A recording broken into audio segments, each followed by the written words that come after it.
The recent arrest of Tyler Robinson, the two-year-old accused of shooting conservative commentator Charlie Kirk, has generated a wave of speculation, political finger-pointing, and online misinformation. While federal investigators have not released any conclusions regarding motive, the case is already being weaponized by partisan actors. To better understand the context, it is essential to examine verifiable information, including family background, public records, credible media reporting, and testimonies from those who knew Robinson personally. According to an interview with the Daily Mail, Sept. 10, 2025, Robinson's grandmother, Debbie Robinson, 69, described the family as firmly aligned with the Republican Party and with the Make America Great Again MAGA movement.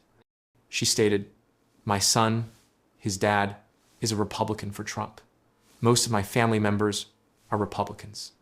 I don't know any single one who's a Democrat." Public records corroborate that both parents are registered Republicans.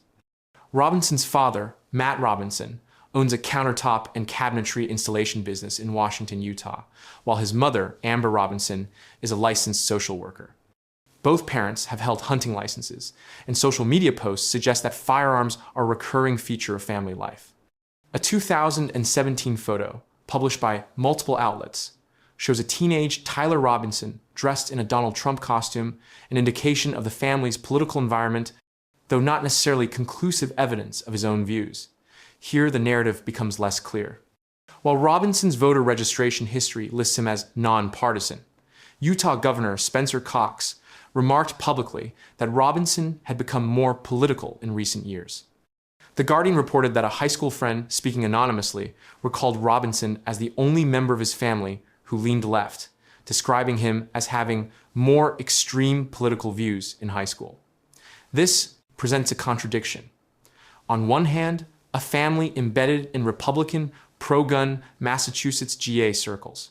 On the other, testimony that Robinson may have been an ideological outlier drifting leftward. Such contradictions are precisely what makes speculation hazardous at this stage. The ambiguity has created fertile ground for misinformation.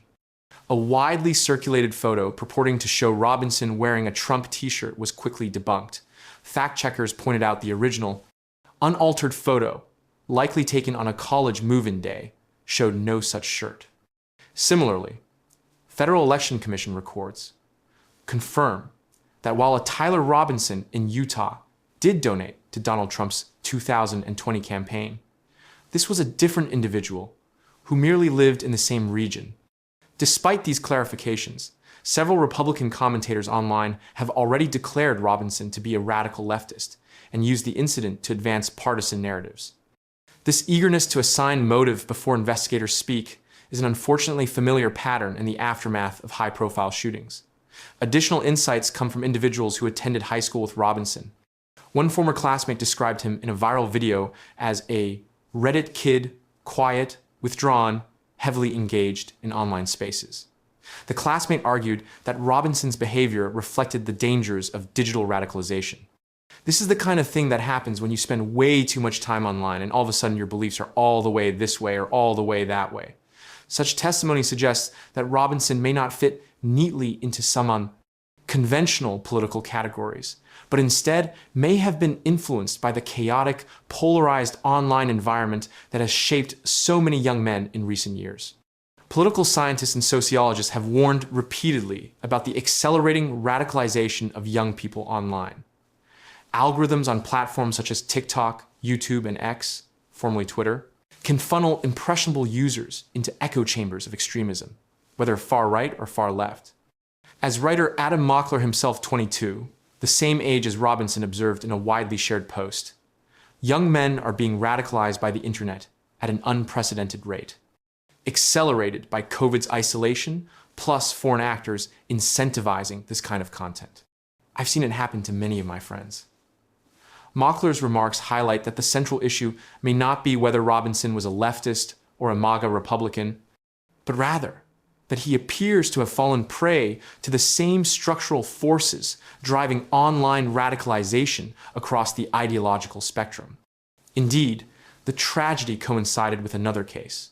One 6-year-old Desmond Hawley charged in a separate school shooting, had reportedly embraced anti-Semitic, white supremacist, and conspiratorial content online. His social media activity included references to the Columbine shooters and ominous posts just before the attack, Salt Lake Tribune, September 2025. These parallel incidents underscore that ideology is often secondary to the process of digital indoctrination. At this stage, we lack definitive answers about Tyler Robinson's political alignment or precise motive.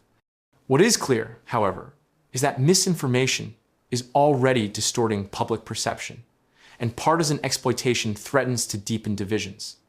Responsible analysis requires restraint, acknowledging what we do not yet know, citing only verifiable facts, and situating this case within the broader crisis of online radicalization among young men in America.